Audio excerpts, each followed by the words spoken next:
Ya, terima kasih ya. Kami ucapkan terima kasih kepada teman-teman media semua. Sampai hari ini masih setia, masih mau mengawal kasus ini juga ya. Nah, memang jaksa itu diberi kewenangan oleh undang-undang untuk melakukan tuntutan. Kemarin Niki bilang, berapapun tuntutannya dia sudah siap. Ya, proses hukum ini sudah siap dilaksanakan dalam persidangan kita ini. Ya, tuntutan jaksa tadi itu ada 2 pasal, karena dalam dakwaan persidangan ini kita didakwa dengan dakwaan kombinasi. Ya, kombinasi itu artinya ada gabungan antara dakwaan alternatif dan kumulatif. Ya, sehingga secara hukum harus 2 dibuktikan oleh jaksa. Ya. Dalam hal ini keyakinan jaksa dalam tuntutannya itu yang terbukti adalah pasal 27B Undang-Undang ITE sebagai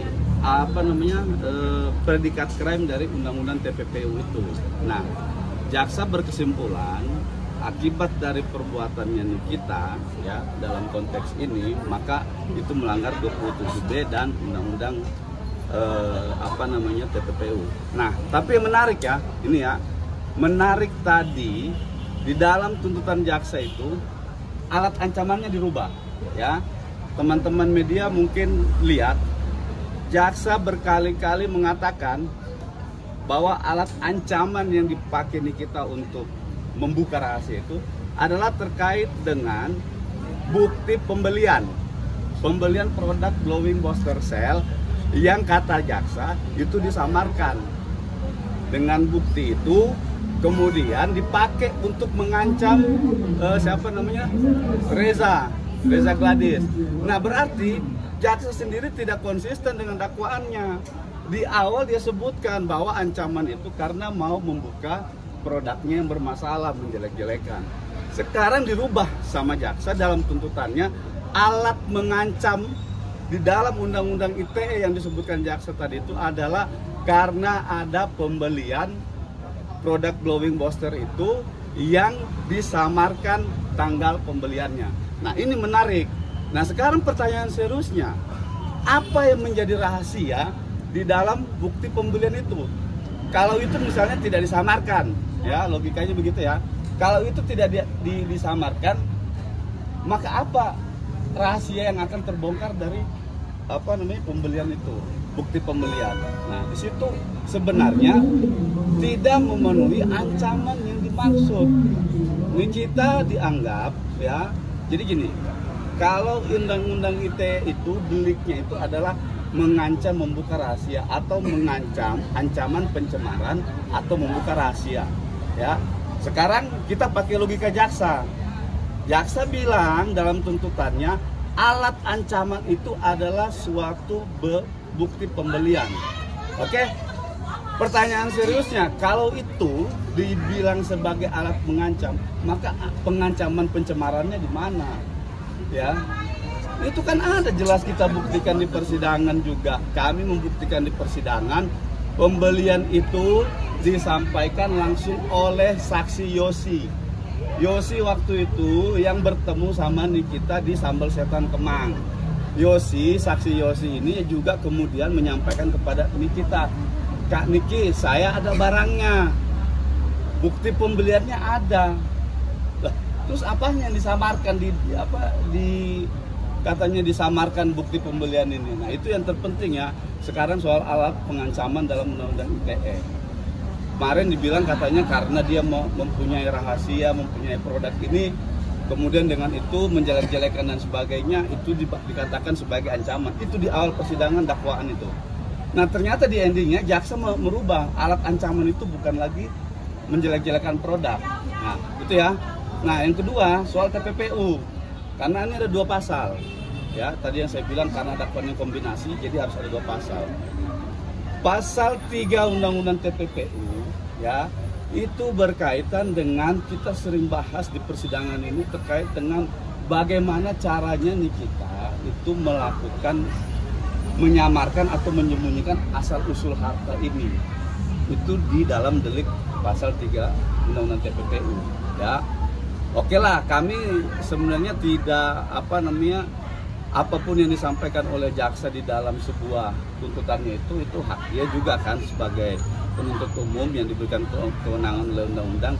Tapi saya mau sampaikan begini, kita harus berkaca dari fakta persidangan, ya, bukan kemudian hal itu menjadi asumsi-asumsi saja gitu kan. Kita lihat di fakta-fakta persidangan sebelumnya, Niki mendapat uang itu karena dia mengetahui setelah diberitahu oleh Mail ada deal-dealan dengan Reza Gladys. Itu dulu ya kita bicara. Deal-dealan itu bentuknya apa? Ada 3 hal yang diminta Reza Gladys kepada Mail pada saat itu, ya. Salah satunya adalah tidak melakukan review atau berhenti mereview, ya. Kemudian itu pasang badan. Niki disuruh pasang badan untuk kepada orang yang menyerang Reza Gladys pada saat itu, termasuk salah satunya adalah permintaannya kalau Doktif nyerang, Niki diminta untuk membantu. Nah, itu poinnya, ya, di Undang-Undang TPPU ini. Akhirnya itu disepakati. Ada proses negosiasi, diakui juga tadi sama jaksa, dibacakan dalam tuntutannya segala macam. Nah, sehingga sampailah itu kepada tahap kesepakatan. Negosiasi ini sudah berlangsung. Klop negosiasi ini dibuktikan dengan apa? Dibuktikan dengan adanya pembayaran dari pihak Reza Gladys, ya. Pembayaran itu bagaimana cara teknis membayarnya? 2 miliar ke PT Bumi Parawisesa, 2 miliar cash. Oke. Nah, karena rangkaian peristiwa ini, ya, maka nih kita mengatakan atau menyimpulkan bahwa itu adalah sebuah kesepakatan gitu. Sehingga dia dengan tidak ada maksud menyembunyikan asal usul harta itu, nih kita tidak mempunyai mens rea untuk mengaburkan asal usul harta itu, dia suruh transfer ke Bumi Parawisesa. Di situ jelas nanti di notis ya, namanya Nikita Mirzani, ya. Pembayarannya atas nama Nikita Mirzani, pemesanannya atas nama Nikita Mirzani. Nah, ini semua sudah terungkap di persidangan. Nah, itu tadi yang kami bilang, kok fakta-fakta ini dalam tuntutan jaksa dikesampingkan gitu, atau bisa kita bilang dihilangkan gitu ya, fakta-fakta ini. Nah, kenapa dengan fakta itu menjadi penting? Apakah unsur menyembunyikan atau menyamakan asal usul harta ini terpenuhi? Bagaimana cara dia? Jadi harus muter, duit itu harus muter dulu begini. Itu TPPU, kerja TPPU begitu. Dia harus muter, makanya ada 3 tahapan tadi itu, layering, placement, integration. Itu harus muter, nanti ujungnya kembali ke Nikita. Barulah kemudian Nikita membelanjakan uang itu untuk pembelian properti misalnya, untuk pembelian barang bergerak atau tidak bergerak. Itu baru namanya sistem kerja TPPU yang sesuai undang-undang. Bukan kemudian tiba-tiba ada kesepakatan ditransfer ke sana atas namanya jelas, tiba-tiba disimpulkan sebagai sebuah tindak pidana pencucian uang. Berarti untuk tuntutan 11 tahun itu tinggi, Pak? Tuntutannya tinggi, itu bukan lagi ya saya berpendapat ya, itu tuntutan tidak lagi berdasarkan fakta gitu loh, tidak lagi berdasarkan bukti-bukti yang ada di persidangan ya, sehingga seolah-olah terlihat ya jaksa ini kan sifatnya adalah dalam hal ini adalah sebagai penegak hukum ya, jangan nanti diartikan jaksa ini sebagai misalnya mewakili dari si korban. Negara memberikan dia tugas adalah memang sebagai menuntut menjadi kalau ada korban dari pihak gitu. Tapi tuntutan itu juga harus dilihat dalam perspektif hukum gitu loh. Perspektif hukum yang tadi kami sampaikan, faktanya apa, dokumennya apa, bukti apa. Sekarang kita tahu semua ya. Saya berkeyakinan, saya katakan hari ini setelah membaca, mendengar tuntutan, keyakinan kami penasihat hukum Nikita semakin kuat bahwa Nikita akan bebas. Keyakinan itu dibuktikan dengan adanya pertama dakwaan. Dakwaan bicara soal produk. Tapi di tuntutan bahasnya masalah pribadi. Itu ya. Kedua apa? Kedua di dalam dakwaan disebutkan alat untuk mengancam Nikita itu adalah karena Nikita mau menjelek-jelekan. Sekarang dirubah lagi dalam tuntutannya, alat yang mau dipakai itu adalah sebuah tanda bukti pembayaran atau pembelian produk skincare yang pernah dijual Reza Gladys pada tahun 2024. Nah, bagaimana membuktikan ini kalau sebuah tindak pidana dakwaan dengan tuntutan berbeda, dengan fakta berbeda? Reza Gladys di persidangan dia tegas nganggo ini. Saya tidak masalah soal produk saya, ya kan?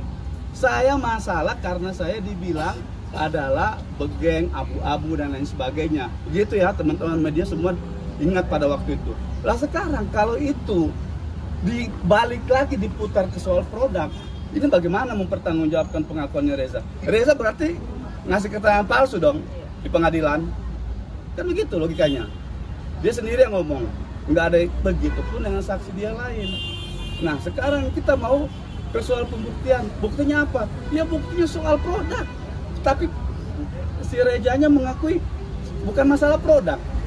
Nah, nanti biarlah teman-teman semua melihat ya, praktisi hukum di luar juga akan paham gitu loh. Kenapa sih dakwaannya begini, pengakuan begini, tuntutan begini? Ah, ini ada kontradiktif semua gitu. Pembuktiannya mana gitu? Terakhir apa yang udah siapkan mungkin?